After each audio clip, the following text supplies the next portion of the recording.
This week, our young people attended a Christian festival called Magnitude. During one of the worship sessions, I heard the worship leader say these words, "There is another in the fire." These words immediately struck me. Different images came flashing into my mind. I saw that God was with me, which has been easy to forget when times are hard. And I saw Daniel's friends, Shadrach, Meshach, and Abednego, being thrown into the fiery furnace. But they were not alone. There was another in the fire. It was a startling reminder to me that I had been forgetting something over the last few weeks. I am sure that I am not alone in this. I went to chapter 3 in the book of Daniel and read the story of these three men and their unshakable faith in God. I suggest that you read it for yourself, but it is quite a long chapter, so here is a quick summary. King Nebuchadnezzar built a giant statue made of gold, and he made everybody in the kingdom bow down to it. But these three men, Shadrach, Meshach, and Abednego, they refused, as God had commanded them, "You shall have no other gods before me." This made the king very angry, and he threatened to throw them into the fiery furnace.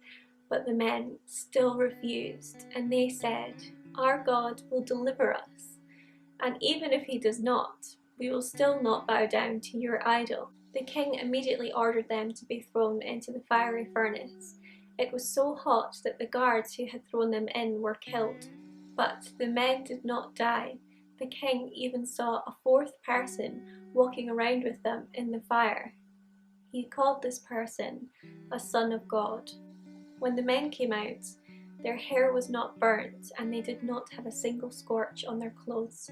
These men honoured God, and God in his goodness honoured them. In truth, I had not been putting God first in my life. Many others have struggled with this, especially during the coronavirus season. Other priorities take over. We fall into bad habits just to get through the day or the week. I have seen it happen in my own life. Lying in bed instead of getting up early to pray, reaching for an easy-to-read book instead of reaching for my Bible, filling my mind with junk TV and social media posts when I should be worshipping God with my life and my body, not being challenged by God to serve others in my life, but choosing anything just to have an easy time. Does this sound familiar to you? I was shaken by the story of these three men and what they did and went out of their way to honour God when they could have easily given in. I have realised, and maybe you have too, that I wasn't honouring God in the way that I should. When reading this story, there is a point where the men could have given in and bowed down to the king's idol. The king called them to him and gave them one last chance. There is a point in all of our lives, every day even, where we are given the chance to give in and bow down to our idols. The thing about this statue is, it was captivating. It was made of gold, towering above the people. Nobody would have needed to threaten or persuade them to do it. They would have done it out of instant gratification. It would have made them feel good. I certainly don't need persuaded or threatened to give in to my idols, watching TV late or scrolling through Instagram for hours. 60 years ago, Martin Luther King Jr. did a sermon on this very passage. He said that the men had to be disobedient to a king in order to be obedient to the king. Of course, Martin Luther King is referring to the civil disobedience of the civil rights movement, but there is plenty in our culture that we need to be disobedient to in order to be obedient to God. We need to be disobedient to selfishness, to instant gratification, to putting others down, to consumerism, to wanting things that we don't need, to putting ourselves down, to comparing ourselves to others, and to satisfy ourselves with things that we don't need. We need to be disobedient to all of these things in order to be obedient, faithful, and honouring to our King. However, in this story and in our lives, there are consequences to being disobedient to society, even if it is the right thing to do. There are consequences for not bowing down to idols. We can become outcasts, marginalised, labelled as strange or weird. For these men, the consequence was the fiery furnace. But did this stop them? They told the king, Our God has the power to deliver us, but even if He doesn't, we will still not bow down to your idols. Martin Luther King in his sermon goes on to say that there are two kinds of faith. There is an if faith and a though faith. One of them is much stronger than the other.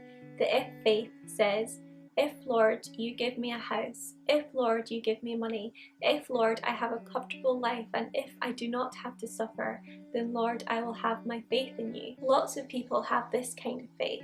The though faith says, though things go wrong, though evil seems to be temporarily triumphant, though sickness comes, though the cross looms, nevertheless, I will put my faith in you. Do you have an if faith or a though faith?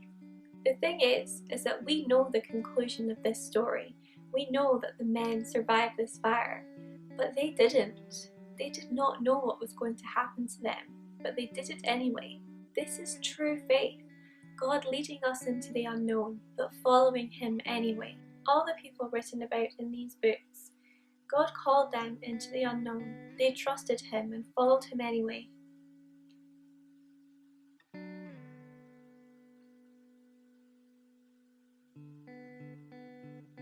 We can never be sure where God will lead us when we choose to follow Him.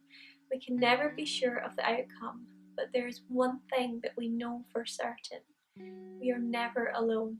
Martin Luther King says this at the very end of his sermon. Don't ever think that you are by yourself. Go down to the jail if necessary, but you are never alone. Take a stand for that which is wrong. The world may misunderstand you and criticize you, but you will never go alone. We need to stop filling our lives with false idols and things that make us more empty than full, but instead we need to start listening to God and become the bold, courageous, faithful people that He created us to be. If you want to say yes to God's call and say sorry for the things that we have done wrong, please pray this prayer with me. I am sorry, Lord, for neglecting you and not honouring you with my life. Remind me not to give in to false idols. Help me, Lord, to follow you, to say yes to you, even if it leads to the unknown, even if it leads to earthly consequences. Remind me that I am never alone. I never go alone. Remind me that there is another in the fire. Amen.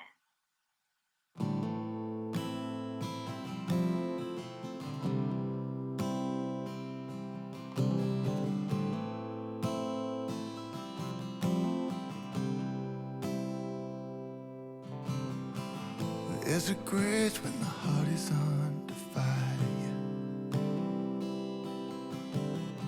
another way when the walls are closing in. And when I look at the space between where I used to be and this reckoning, I know I will never be alone. There was another in the fire, standing next to me. There was another in the waters, holding back the sea. And should I ever need reminding of how I've been set free, there is a cross that bears the burden, where another died for me. There is another in the fire.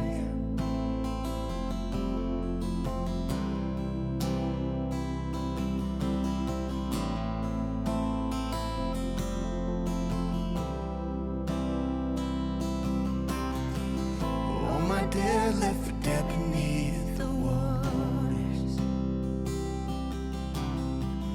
I'm no longer a slave to my sin anymore. And should I fall in the space between what remains of me and this reckoning, either way I won't bow to the things of this world. Oh yeah, I know another in the fire, standing next to me. There is another in the waters, holding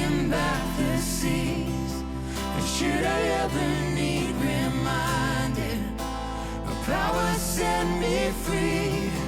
There is a grave that holds nobody, and the power lives in me. There is another in the fire. Oh,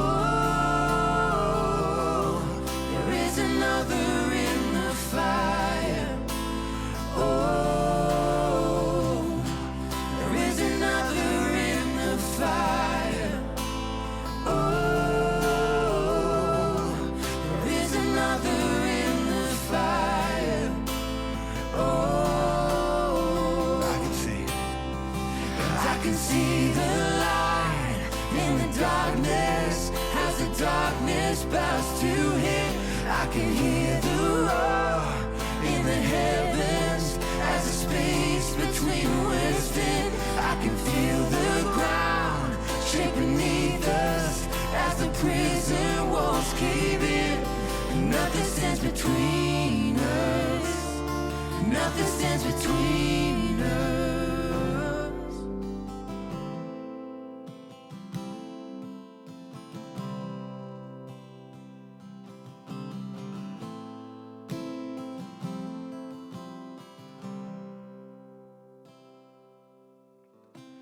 There is no other name but the name that is Jesus.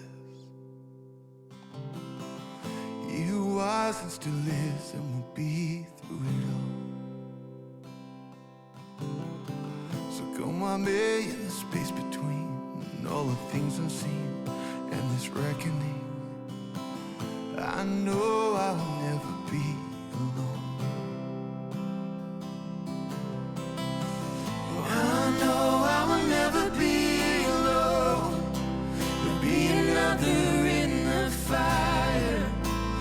Standing next to me, there'll be another in the waters, holding back the seas.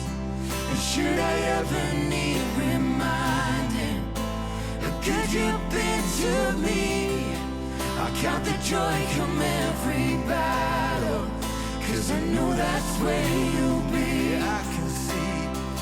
I can see the light in the darkness as the darkness bows to him. I can hear the roar in the heavens as the space between whispered. I can feel the ground shake beneath us as the prison walls cave in. And nothing stands between us. Nothing stands between